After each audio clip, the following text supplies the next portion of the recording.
एक कामुक रानी और जिन की है। रानी ने कैसे जिन के साथ संबंध बनाकर एक बच्चे का जन्म देती है और आखिरकार जिन और बच्चे के साथ किया करती है। चलिए कहानी को शुरू करते हैं। महल की ऊंची दीवारों के भीतर, जहां हर दरबारी अपनी चालों में उलझे रहते थे, रानी माया का दिल में एक अनकही और गहरी कामुक ज्वाला से जल रहा था। लेकिन रानी को शादी करना पसंद नहीं था।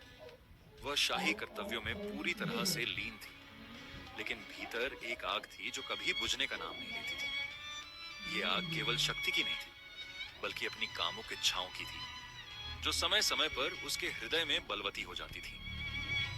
रानी माया कभी अपनी इन इच्छाओं से बाहर आने की कोशिश करती थी, परंतु वे उसे हमेशा अपनी गिरफ्त में ले लेती थी। एक दिन रानी ने महल के एक पुराने कोने में एक प्राचीन चिराग देखा। यह चिराग एक जादुई आत्मा, जिन का घर था, जो सदियों से चिराग में बंद था। कहा जाता था कि जो कोई भी इस चिराग को छूता, वह उस जिन की शक्ति और रहस्यमय आकर्षण से जुड़ जाता।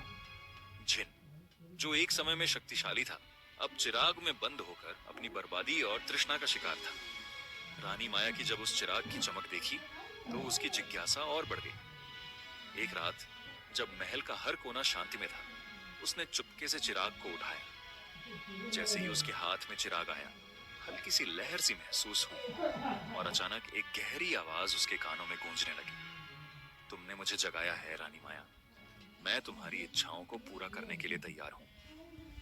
रानी माया के मन में अचानक से एक आंधी सी उठने लगी। वह जानती थी कि यह जिन की आवाज थी, लेकिन यह उसकी इच्छाओं को पूरा करने की चुनौती के रूप में सुनाई दी।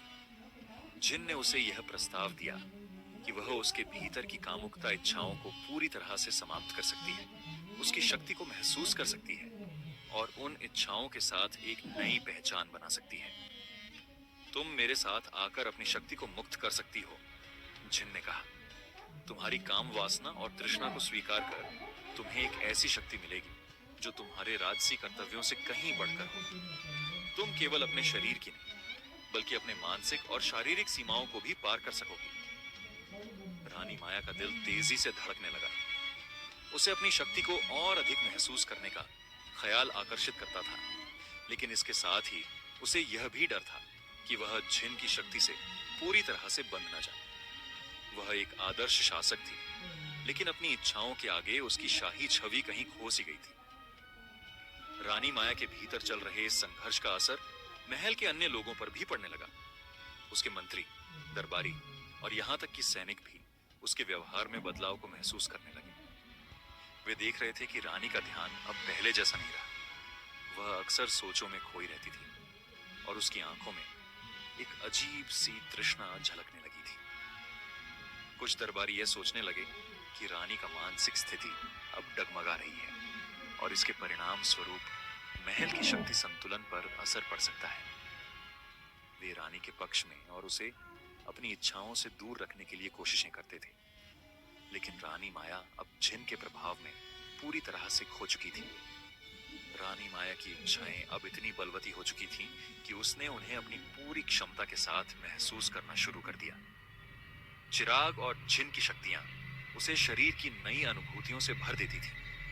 वह महसूस करती थी कि उसका शरीर हर पल एक नई ऊर्जा से भरा हुआ था, लेकिन इसके साथ ही उसके मन में यह सवाल भी उठता था कि क्या उसकी आत्मा इस शक्ति के साथ सच्ची शांति पा सकेगी, या क्या यह सिर्फ एक छलावा है। तुम्हारी इच्छाएं तो पूरी हो चुकी हैं, रानी, जिन की आवाज गहरी और लुभावनी हो गई। अब तुम सिर्फ अपनी सत्ता और शक्ति का अनुभव करो। अपनी शारीरिक तृष्णाओं को जागृत मत करो, नहीं तो कोई भी बंधन तुम्हें रोक नहीं सकता। लेकिन रानी माया को धीरे धीरे यह एहसास होने लगा कि जब उसने अपनी इच्छाओं को पूरी तरह से अपनाया, तो उसकी आत्मा का संतुलन बिगड़ने लगा। वह जिन के साथ जितना शारीरिक संबंध बनाती है, उतनी ही वह अपने आसपास के लोगों से दूर हो रही थी। उसका डर यह था कि कहीं वह अपनी शाही स्थिति और महल की जिम्मेदारियों को खो न दे। एक रात जब रानी माया जिन की शक्ति का पूरा अनुभव कर रही थी, उसे अचानक यह महसूस हुआ कि अब वह अपनी इच्छाओं से बाहर नहीं निकल सकती। जिन की शक्ति ने उसे पूरी तरह से घेर लिया था, लेकिन इसी समय एक अंदरूनी आवाज ने उसे बताया कि अब वह सिर्फ अपनी इच्छाओं और शक्ति के भरोसे नहीं जी सकती। रानी माया ने एक गहरी सांस ली और अपने भीतर की तृष्णा को महसूस किया। उसने समझा कि शक्ति केवल शरीर या इच्छाओं में नहीं, बल्कि आत्मा की शांति में है। उसने जिन से कहा, मैं अपनी इच्छाओं में नियंत्रित पाना चाहती हूँ। मुझे तुम्हारी शक्ति को सही दिशा में उपयोग करना है। जब जिन ने देखा कि रानी माया ने अपनी इच्छाओं को नियंत्रित कर लिया, तो जिन को गुस्सा आने लगा। क्या है कि जिन को रानी से प्यार हो गया था। रानी माया के आत्मसंयम ने जिन को गहरे तक झकझोर दिया। वह अब अपनी शक्ति के साथ खेल नहीं सकता था, जो पहले रानी के भीतर पूरी तरह से बसी हुई थी। जिन ने महसूस किया कि रानी ने उस शक्ति का इस्तेमाल अपनी इच्छाओं के दुरुपयोग और अपनी आंतरिक शांति के लिए करना शुरू कर दिया था। यह उसे बहुत अखरा, क्योंकि जिन की शक्ति का उद्देश्य हमेशा से व्यक्ति को उसकी इच्छाओं और तृष्णाओं के अधीन करना था, न कि उन्हें नियंत्रित करना। तुमने मेरी शक्ति को जीतने की कोशिश की है। जिन की आवाज गहरी और तीव्र हो गई। लेकिन मैं तुम्हें कभी भी पूरी तरह से मुक्त नहीं होने दूंगा। तुम्हारी आत्मा अब मेरे नियंत्रण में है। लेकिन रानी माया ने एक और गहरी सांस ली और अपने भीतर की इच्छाओं को पूरी तरह से शांत किया। उसने अपने मानसिक और शारीरिक बल को इस संघर्ष से बाहर निकाला और अपनी शक्ति को पूरी तरह से नियंत्रण में रखा। क्या आप भी स्टॉक मार्केट में इन्वेस्ट करना चाहते हैं और कंफ्यूज हैं कि कौन सा? मैं तुम्हारे जाल में नहीं फंसी, जिन, उसने धीरे से कहा। मैं अपनी आंतरिक शांति को पा चुकी हूँ। इसकी प्रतिक्रिया में जिन ने महल के भीतर एक जोरदार शोर किया, जैसे वह अपनी शक्ति के पतन को महसूस कर रहा हो। लेकिन रानी माया का दृढ़ निश्चय उसे अब हरा चुका था। उसकी इच्छाएं और तृष्णाएं अब उस पर हावी नहीं हो रही थी। तुम्हारा खेल खत्म हुआ जिन, रानी माया ने कहा। मैंने तुम्हें अपनी इच्छाओं से मुक्त किया है। यह सुनकर जिन की शक्ति धीरे धीरे चिराग के भीतर समा गई। जिन को अपने प्यार के बारे में रानी को बोलने का मौका ही नहीं मिला। रानी माया ने चिराग को फिर से महल के पुराने कोने में रख दिया और उसके बाद महल में एक गहरी शांति छा गई। उसकी इच्छाएं अब संतुलित हो चुकी थी और वह अपनी शक्ति को सही दिशा में इस्तेमाल करने के लिए तैयार थी। हालांकि रानी माया ने अपनी आंतरिक लड़ाई जीत ली थी, लेकिन महल में सब कुछ पहले जैसा नहीं रहा।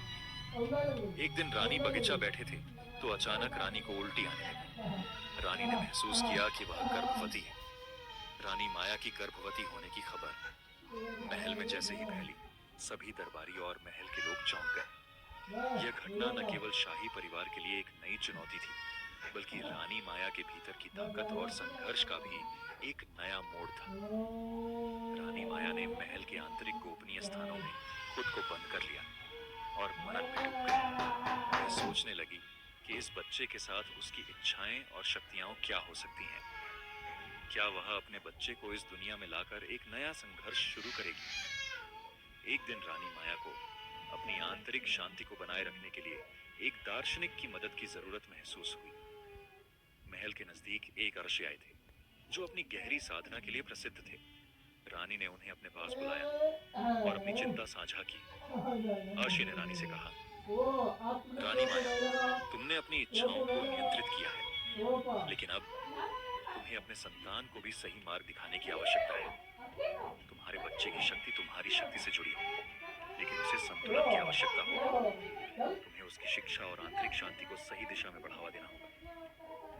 गर्भ के 9 महीने धीरे धीरे समाप्त हो गए और एक दिन महल में खुशियां मनाई गई। रानी माया ने एक स्वस्थ और सुंदर बच्चे को जन्म दिया।